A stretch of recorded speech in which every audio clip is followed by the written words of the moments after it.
Hello, everyone, and welcome to another edition of the Truth and All podcast. I'm, as always, your host, Chris Chastain. A whole lot to get into. Such an exciting weekend of college football. Um, we're gonna we're gonna get into my new top 10. Tomorrow's game won't change anything, so I know there's a game tomorrow against two ranked opponents, but I don't believe either one will be top 10, so that's why we're continuing on with the podcast. Um, and actually, even the AP rankings, even though they're preseason and everything, they're still 19 and 20. I don't think, unless either one were like really impressive, I don't see either one as of right now, based off of what I've seen throughout the weekend. I'm pretty confident with my top 10, give or take 10. So that's why we're moving on. Lots of exciting games this weekend. I have a lot of points to make about some of these games. I know the paper was going for a minute, but we're back anyway. We're back anyway with all the paper movement. There was just so much to take away from the game, so I just sat down. I was like, well, let's just sit down and write things down that we saw, and that's what I did. So, yeah. But let's start with what tonight, what we saw tonight. It's really hard to find where you want to really start with, but I'll start with tonight.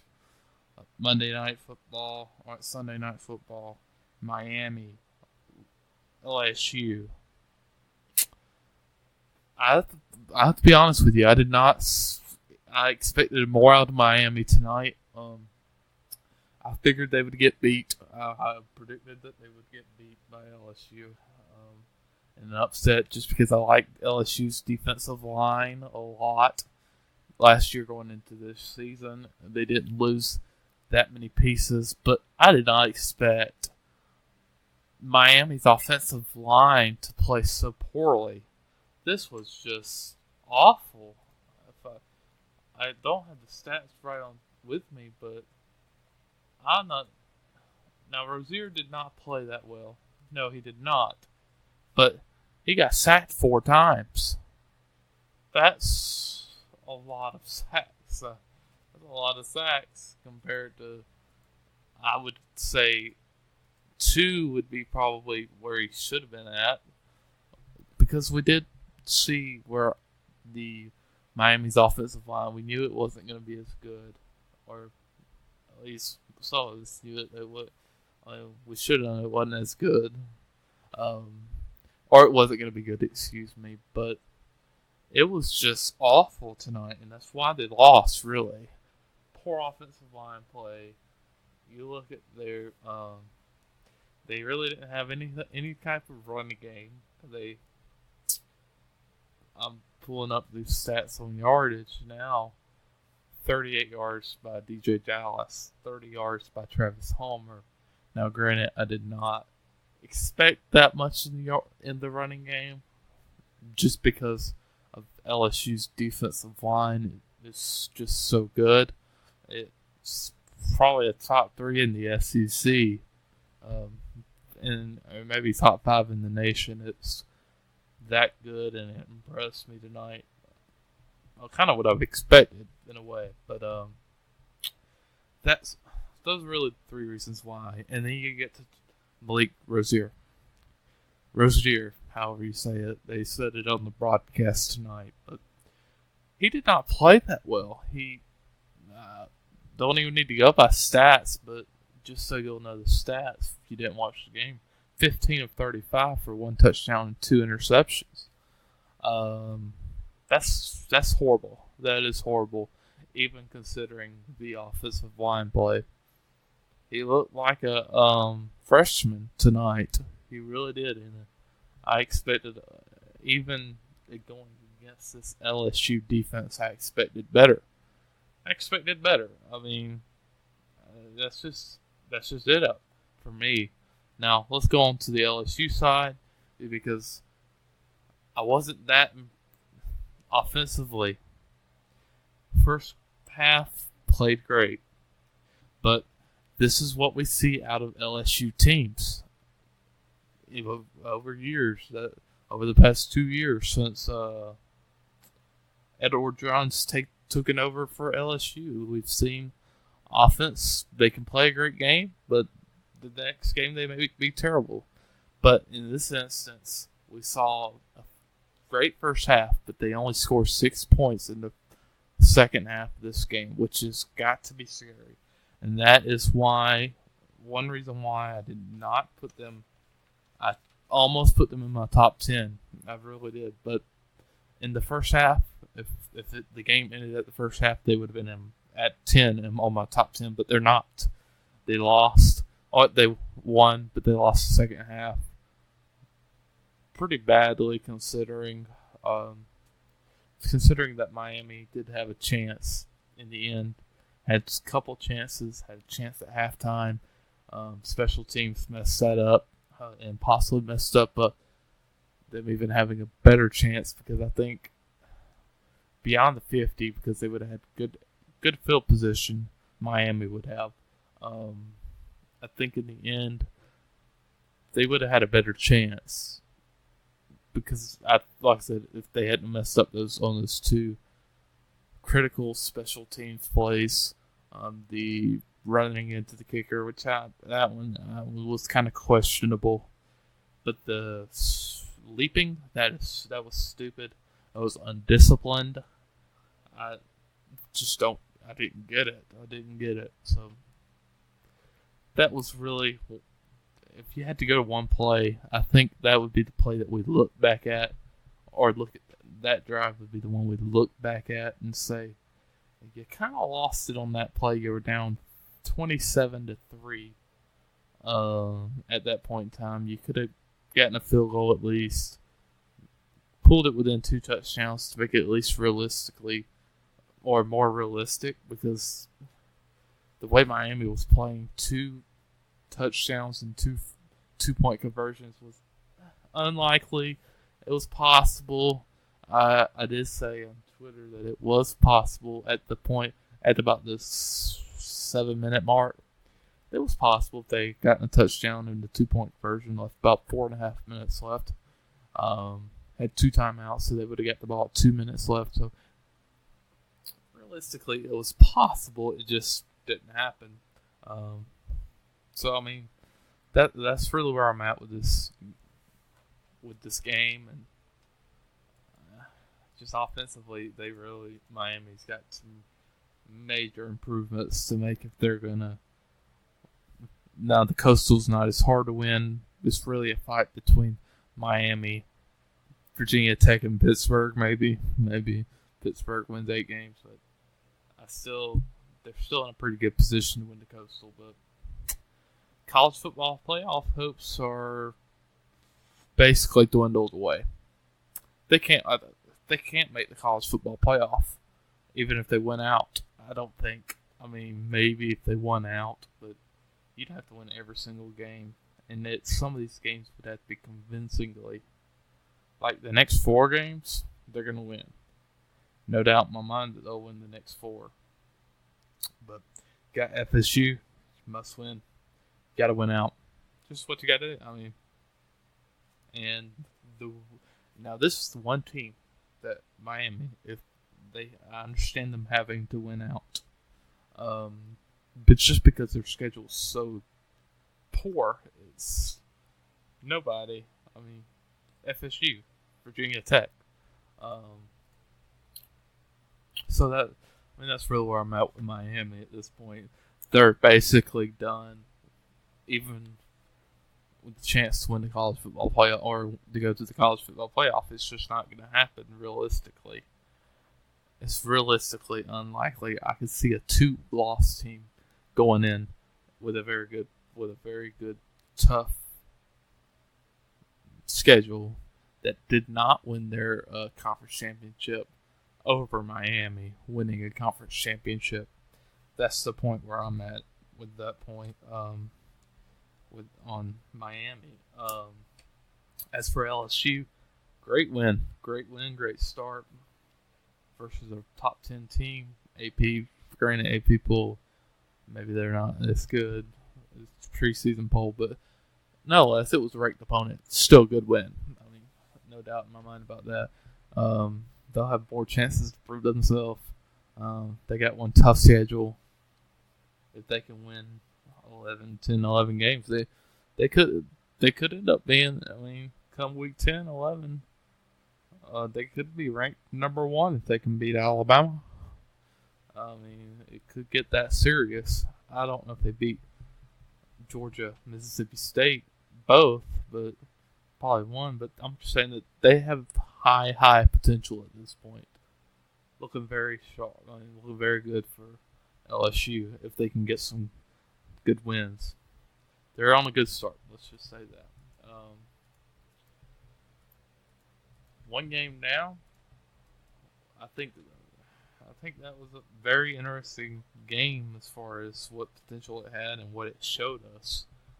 Another game that did show us some stuff, and it's really and as far as stuff is as far as the two teams, it showed us a lot about these two teams. It's Michigan and Notre Dame. Notre Dame won 24-17. Basically, what happened here was the same thing that we've seen the past 2 years out of the Michigan Wolverines. Quarterback play was bad, not good, mediocre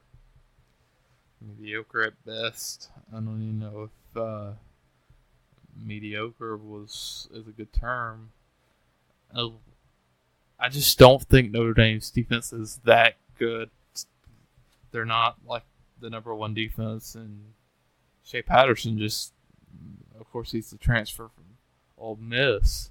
In Ole Miss, he showed me a little bit. Here, he's not showing me anything at all. I mean, at least in game one, it's just awful. They could have won that game, I think, if they had better quarterback play. They're winning game one. So that's really where I'm at with Michigan and Notre Dame. Or Michigan, with Notre Dame. I kind of lost some thought there for a second. I was checking something. But for Notre Dame, great win. Did what they were supposed to do. Impressive on. I'm not going to say impressive, but they did what. It was a good, solid win. That's what I would say. I'm not at the point where I want to say that was a spectacular win, but it was a good win. It was a good ranked win, considering that what we saw out of the Michigan quarterback, Shea Patterson. And the reason I'll say it is because Michigan does have a good defense, and Notre Dame did prove somewhat against that defense. We saw a lot of Brandon Wimbush running the football. He ran the football almost 20 times. But generally impressed. I guess somewhat impressed with Notre Dame. It's just hard for me to say I'm impressed with just the quarterback play out of Michigan. But that's not to take anything away from Notre Dame. And you'll find, and when I talk about my top 10, you'll find that out. That I'm not taking anything away from Notre Dame. Now on to our next game, another very important game, I guess. And there's a lot here, not just about these two teams, but about the Pac-12 in general. The Washington Huskies got defeated by the Auburn Tigers 21-16. Washington missed out on some opportunities. Special teams, in particular, they missed one field goal. I remember for sure. But I know they missed in the second half. They might have missed another one that could have turned this game around. But Defensively, impressed, no doubt about both teams. I'm not really going to get into the defensive side here. I think offensively, I was surprised that Washington was a little less. How should I put it? I don't know. I think generally it's hard to say that Washington did anything wrong. I think they could have ran the football a little more. I think they were having some success running the football. They could have ran the football a little more, but I can't take this as this isn't a bad loss. This is a good loss against a good Auburn team that was expected to be good. So, but unfortunately, I think, and I know people, I know some people will disagree here, but it's the truth, and I think this basically takes the Pac-12 out of the conversation of a playoff berth. I think that's bad. I don't think it's too early to say that.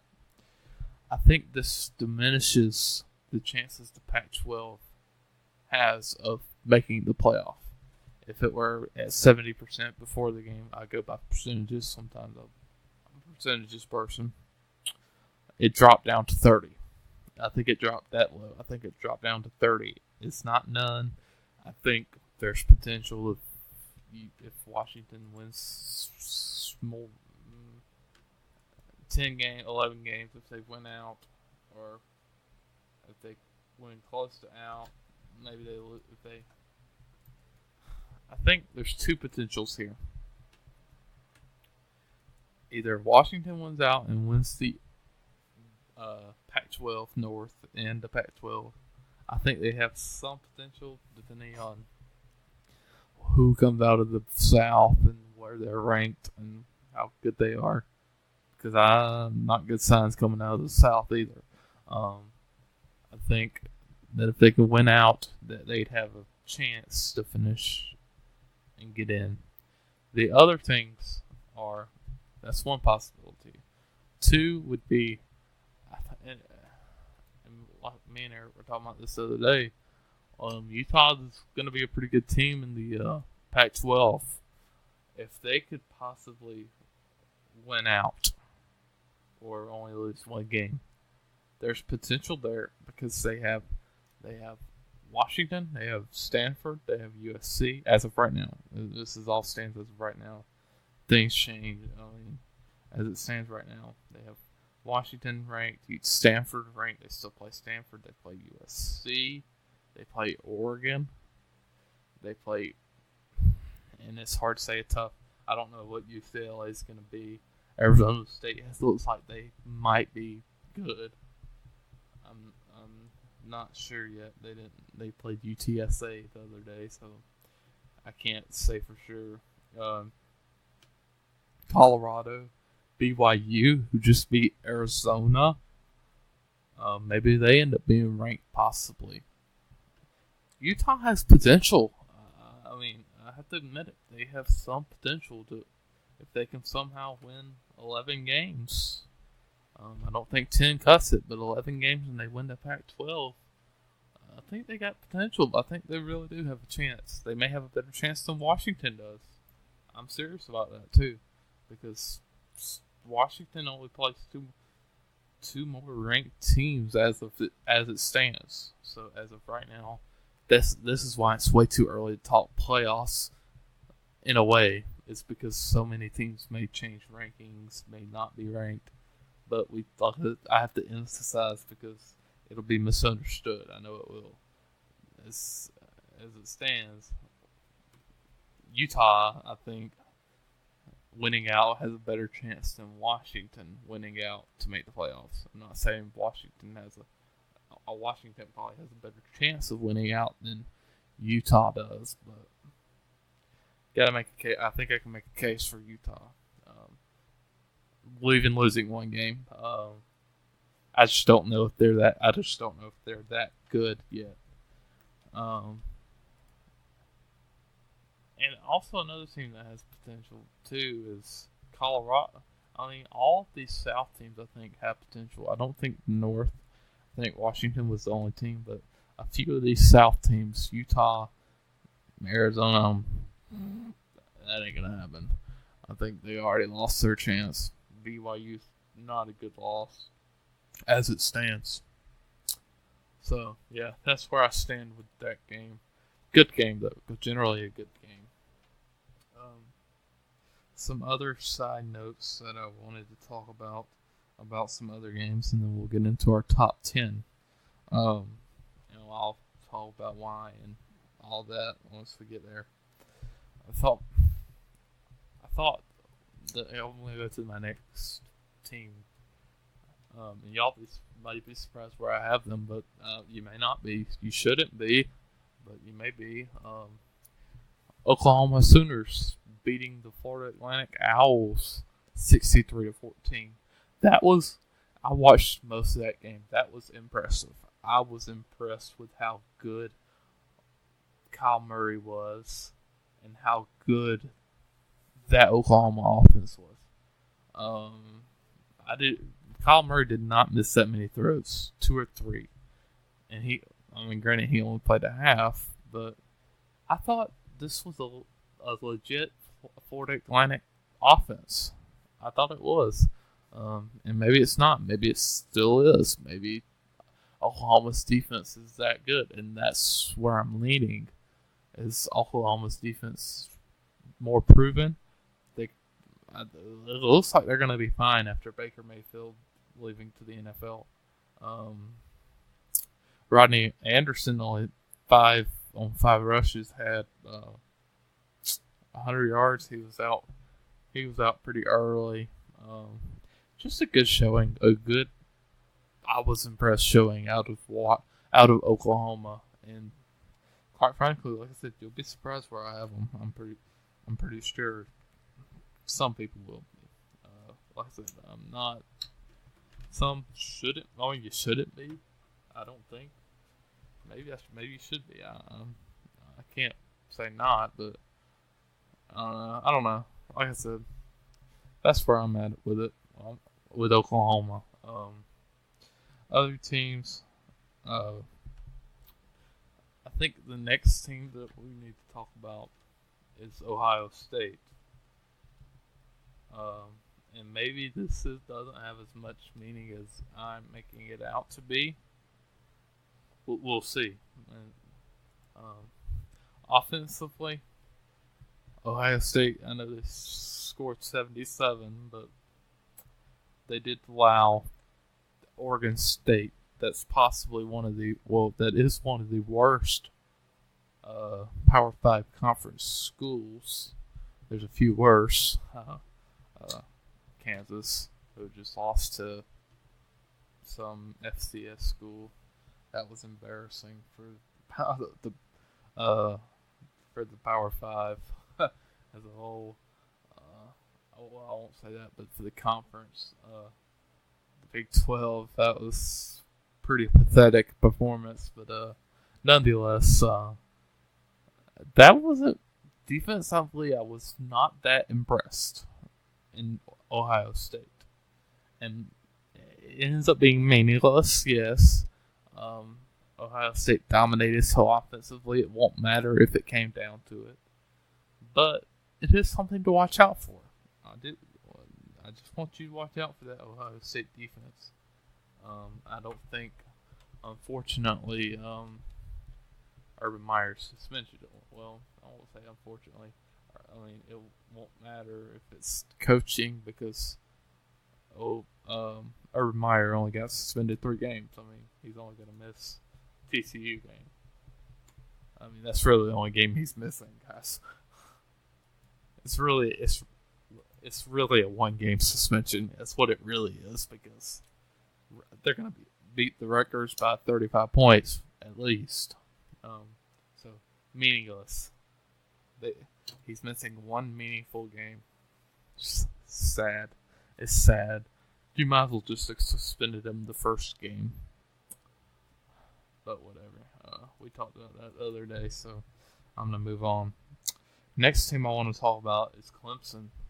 Struggled early, uh, somewhat, somewhat a struggle.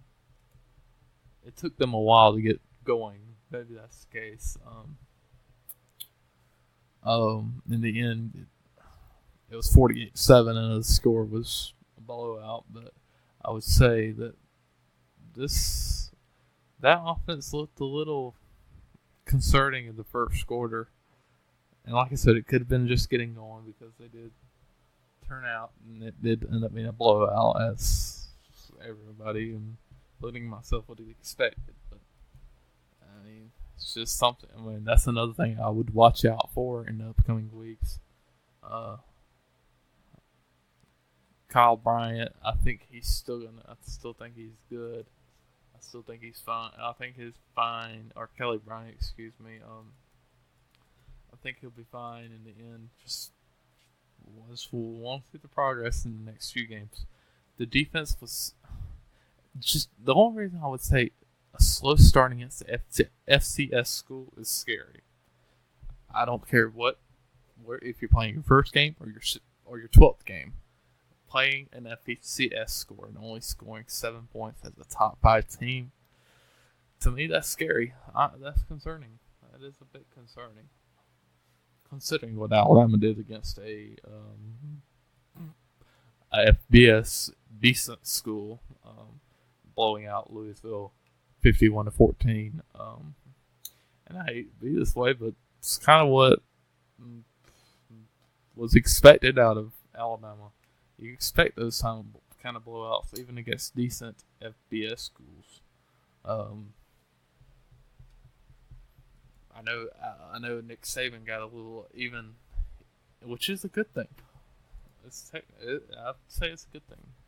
Nick Saban got a little upset on the sidelines after both Louisville touchdowns. I mean, the score was at that point 28-0, and at the end it ended up being meaningless. But he expects his team to play 48 minutes. 48. Wow. For 60 minutes. I'm thinking basketball. He expects his team to play 60 minutes, and that's why his teams are so good. That's one of the reasons why, besides him recruiting so well. So I would say I'm not surprised. It was a good showing by Alabama, and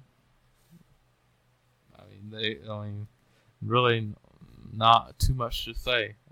I thought the injuries were a little bit concerning in the game, but generally, great performance. I can't knock them down, even considering.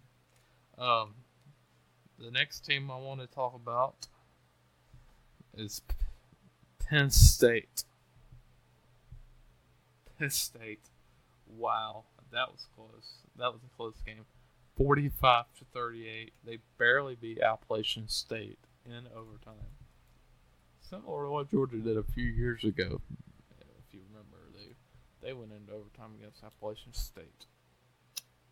Look, they lost Saquon Barkley. They lost several starters. They lost their offensive coordinator or defensive coordinator. I think it was offensive coordinator. Lost a lot of pieces. So this is one of two sides. Either they're still a good team, and it's just going to take a little bit to get the pieces together, which they don't have long to do that. Maybe that was a good thing in the first game. That's one thing. Or two, they're just going to be another 8-4 team, which is possible. I think either one's possible. I don't think they're going to win the Big Ten East right now. Not as it stands. Not with Ohio State, Michigan State. No, they're not. I mean, they're just not. They might play good, and then they play Wisconsin. No way in hell. And excuse my language, but there's just no way right now. They'd have to get significantly better, or they're they're losing 4 games. I mean, if they don't get significantly better fast. All right. We're getting close to all the games that I found significantly important. As we are.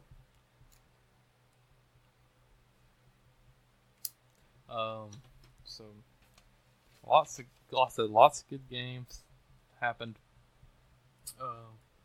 But generally no huge big giant upset. Penn State almost did get upset though, so that would have been a big giant upset. A few very good performances. I didn't talk about Virginia Tech or West Virginia, excuse me. But there were a lot of other good performances that we didn't talk about, but we'll shout them out in a minute. As we are about to get into our top 25, top 10 with pretty much 10 others. Might as well say top 20. As many outside looking ins as I have, with a few aren't really outside looking ins, but they're in between the 10 and 20 range. We're going to start with number 1, and then we'll go through 10, and we'll kind of go from there after that with the outside looking ins. At number 1, I have Alabama. Pretty clear cut runner. Blew out Louisville. Sound on offense and defense. Number 1, clearly. Number 2, I have Georgia. Maybe some argument there, but the number 3 and 4 did not impress me enough, and Georgia did do what they were supposed to do, blow them out, and they were the second team finished last year as the national championship finalists, or whatever you want to call it, as losing the national championship. So they did lose it close and whatever. Only they got blew out. So I have them at number 2. Mainly just because I didn't see another team that proved themselves so much, which one team almost did, and we'll get into that. Number 3, Oklahoma. Very impressed with their win. I think as of right now, as it stands, they're the 3rd best team. And like I said, they would have been 2, but Georgia did shut out Austin Peay and did score 45 points, and I was somewhat impressed with their offense. Thought they could have scored more, but generally I can't take anything away from that game. I really can't. So that's why Oklahoma's at 3. But very impressed. At 4 was Clemson. I think their first half struggles kind of makes me iffy on them somewhat, but they're still 4. Still the favorites to win the ACC. Not much I could take away from that game besides the first half. Some struggles. Some, and I do mean limited. Very limited struggles. All right, number 5. Let's move on to number 5. The Wisconsin Badgers. Couldn't really take anything away from that game against Eastern Kentucky, I believe. Nothing really to talk about there. Number 6, Ohio State. I think they're so low considering because they did have some questions defensively in that first half and that third quarter. A little bit of questions, and the game did get a little tighter than some thought, or even I thought it should. So that's why they're number 6. And number 7's Auburn. Obviously impressive win against Washington, or very good win, very good solid win. They move up, or they don't. They start off at number 7. And number 8 through 10 was tough. 8, I had considered Notre Dame, but I can't drop Washington that much. So I put Washington at 8, just because they did play decently. They played good. They just had a tough loss, so they dropped 2 to 8, or I should say they start at 8. Something, and we'll start. I'll continue that we'll get done with this. At 9 was a lot of tossing and turning between this. At first, I was going to put Stanford. I decided that was a little too high just because I wasn't sold. I'm still not sold on Stanford, by the way. Another game that I'll talk about in a minute. I was going to put Washington there, but I decided to put them at 9, so I put Notre Dame at 9. I put Washington at 8, so I put Notre Dame at 9. Very good win against the top 15 opponent, or starting off top 15 opponent in the AP poll, AP meaningless poll, I guess. So that's why Notre Dame's there, and then Stanford's at 10. I was not that impressed with their win. I really wasn't. San Diego State doesn't have a shot penny anymore. I don't think they were as good. I don't think they were quite as good as they were with Rashad Penny, so I had Stanford at 10. I thought they should have had a bit.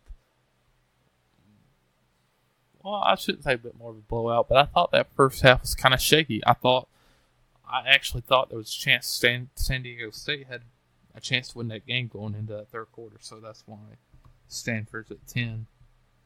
I was before the second half collapse, or what could have been a collapse, what could have been a second half collapse. I was going to put LSU at 10, so they are no longer there. Outside looking in, Penn State. I'm not that high on Penn State, and this is in no order. I'll give you an order in a minute. Penn State, Michigan State. I wasn't impressed with them either. USC, LSU, West Virginia, Miami. And Miami really isn't there. They're not really on the outside looking in because they're 7, 8 rankings down. They're at the bottom of that list to me. So if I had to give an order, I'd give you LSU at 11, USC at 12, West Virginia at 13, Michigan State at 14, I guess, Penn State at 15, and Miami at 16.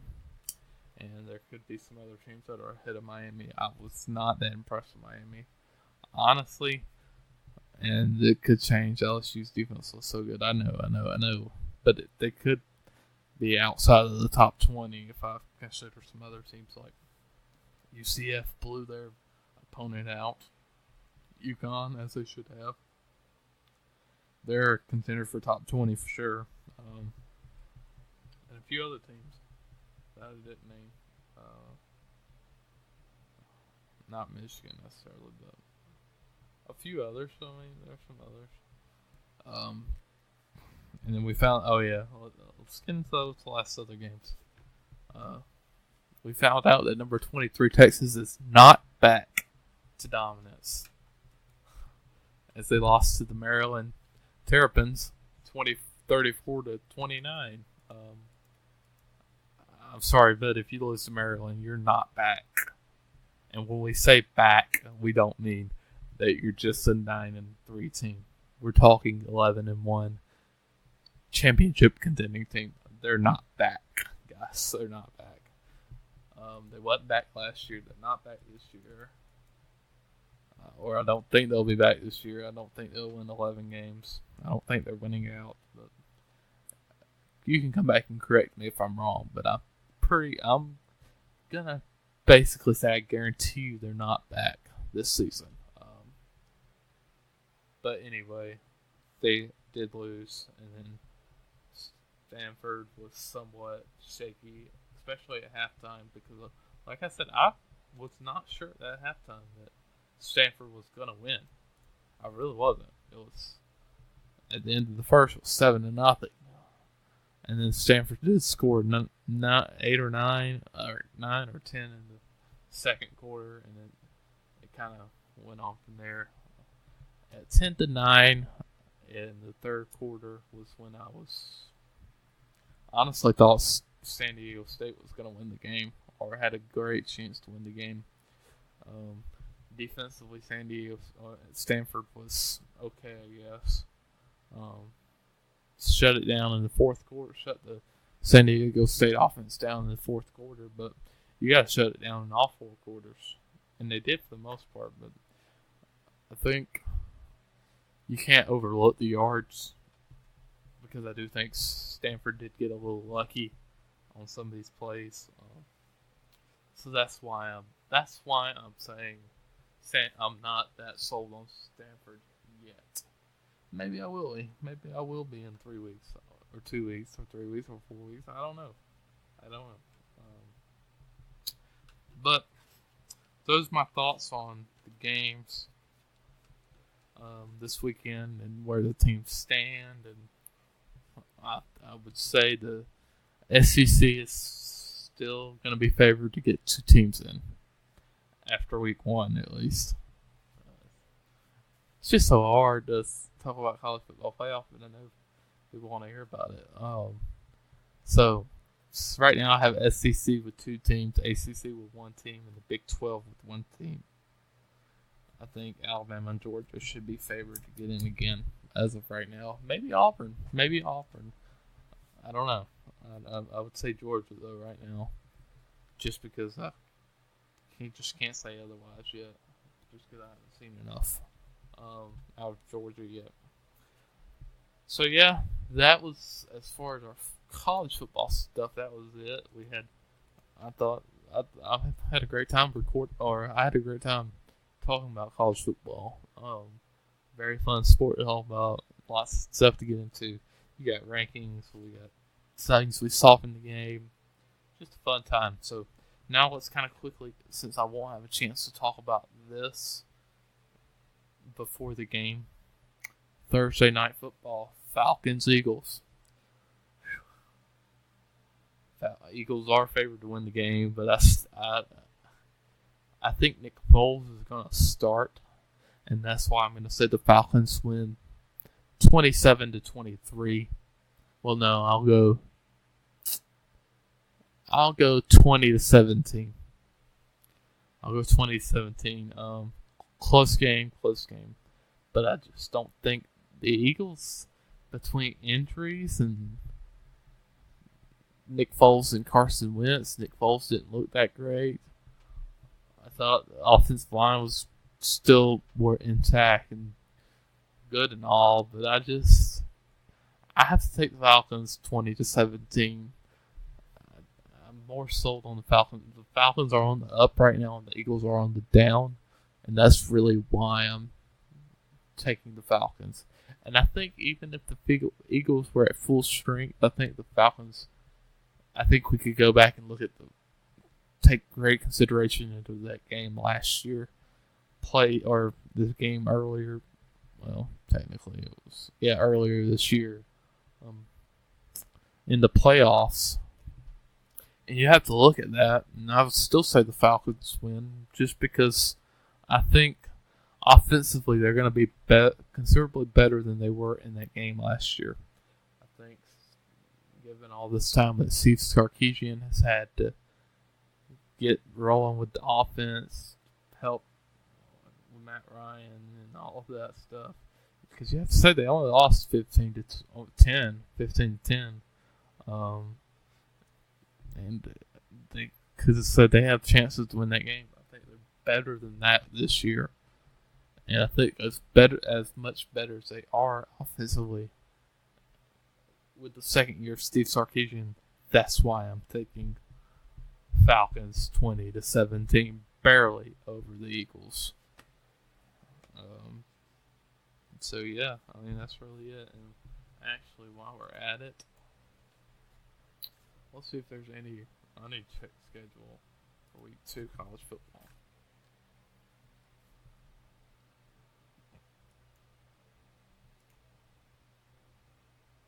Okay, so we do have one game on Friday night, playing at SMU. It's number 16 TCU at SMU.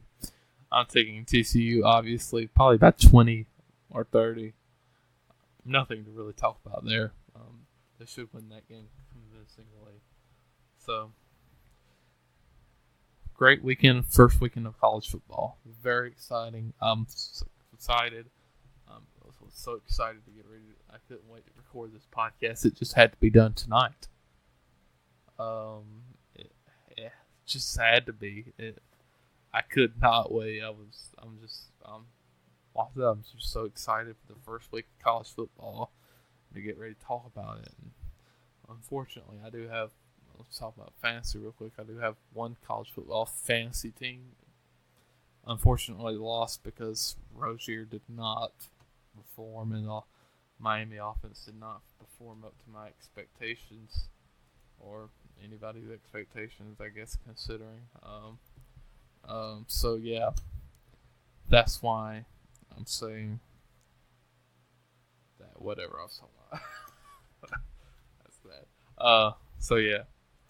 So we'll be back on Friday. It'll probably be Thursday night, Friday morning, something like that. I'll be back. We're gonna talk about the games coming up next week. We've got some good games this coming up week too. Clemson, Texas A&M, Penn State, Pittsburgh. As bad as Penn State look, that's gonna be an interesting game, I think. USC, Stanford. That'll be one game to watch for sure. And then a few other games. Georgia, South Carolina. Georgia's going to play their first good team, or first decent team. That'll be exciting to watch. There's a few exciting games. Not a big slate of good games, but a few. So we'll talk about that. We'll talk about the Thursday night football game between the Falcons and Eagles.